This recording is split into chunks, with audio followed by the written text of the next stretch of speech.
Segundo Varoufakis, o capitalismo está morto e o que vem depois é pior. O ex-ministro das Finanças grego argumenta em seu novo ensaio que a tecnologia, dominada por bilionários sem escrúpulos com um poder político excessivo, está nos escravizando.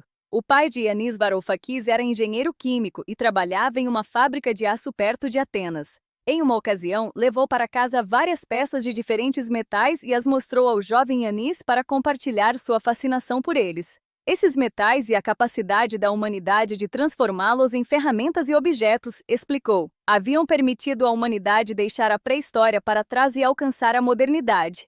O pai de Varoufakis era comunista.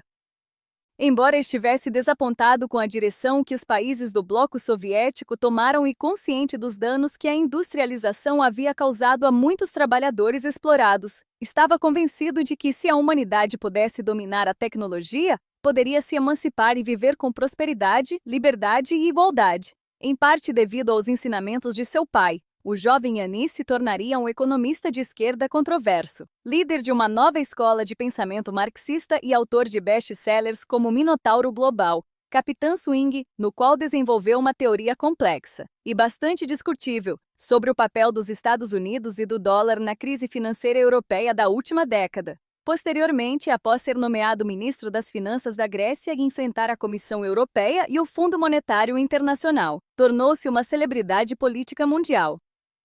Acronim, no entanto, Varoufakis demonstrou ser um intelectual e ativista muito melhor do que político, e após se anunciar após apenas 6 meses, voltou a dedicar-se completamente à escrita e às conferências. Publicou vários livros irrelevantes sobre o futuro do capitalismo, como Economia sem Gravata e Aos Fracos, O que Sofrerão, assim como memórias brilhantes do período de negociação com a Troika, Adultos na Sala, todos publicados pela Deusto. Também criou uma rede progressista internacional e um partido político ativo na Europa e na Grécia, nenhum dos quais produziu resultados políticos significativos. Como muitos de sua geração de esquerda, sua carreira tem sido uma estranha sucessão de grandes sucessos e terríveis fracassos. Agora, a Deusto Publishing lançou um de seus livros que convidam à reflexão, Tecnofeudalismo, O que Matou o Capitalismo, escrito como uma longa carta ao seu pai, na qual conta que seu sonho emancipador fracassou. A humanidade não apenas falhou em dominar a tecnologia, mas, nos últimos anos, com o crescimento da internet, dos smartphones, das redes sociais e das grandes corporações digitais, aconteceu exatamente o contrário. A tecnologia, controlada por bilionários sem escrúpulos que manejam um poder político desproporcional, está nos escravizando a todos. O livro mostra claramente as virtudes e limitações de Varoufakis. É capaz de fazer diagnósticos discutíveis, mas inteligentes e originais. Porém, suas soluções propostas são frequentemente inviáveis e potencialmente catastróficas.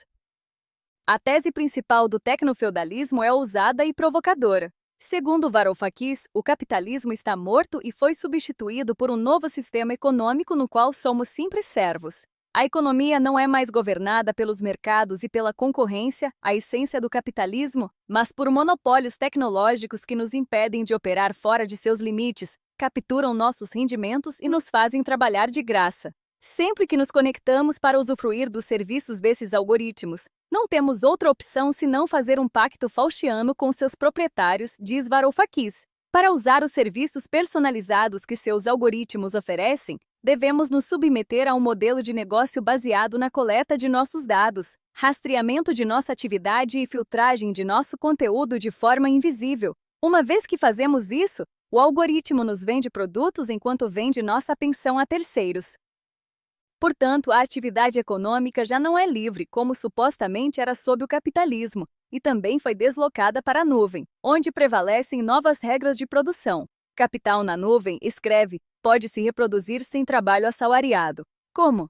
Forçando quase toda a humanidade a contribuir para sua reprodução de graça. Todos nós somos, então, servos da nuvem, que explica Varoufakis em alguns dos trechos mais desafiadores, mas também mais intrigantes e discutíveis do livro. Se beneficiou das políticas monetárias implementadas pelos bancos centrais para tirar os Estados Unidos e a Europa da crise financeira há 15 anos. Que soluções propõe Varoufakis? Uma mudança radical na natureza do dinheiro, das empresas e das relações de trabalho, e a transformação da nuvem em um equivalente digital de uma praça pública controlada pelos cidadãos. Mas para isso, diz ele, é necessária uma coalizão sem precedentes, que vá além do proletariado tradicional de esquerda, trabalhadores de fábricas, mecânicos, professores e enfermeiros, e inclua os proletários da nuvem e os servos da nuvem, ou seja, todos os cidadãos do mundo. Somente uma grande coalizão que os inclua a todos pode enfraquecer o suficiente o tecnofeudalismo, declara. Pode parecer uma tarefa difícil, e realmente a admite. De fato, é. Porque mesmo que Varoufakis estivesse certo em seu diagnóstico, e às vezes ele está bastante, imaginar um plano político que implique necessariamente que todos os cidadãos do mundo se levantem contra a Apple, Microsoft, Amazon ou Google não é apenas impossível, é quase pior do que não propor nenhuma solução de forma alguma.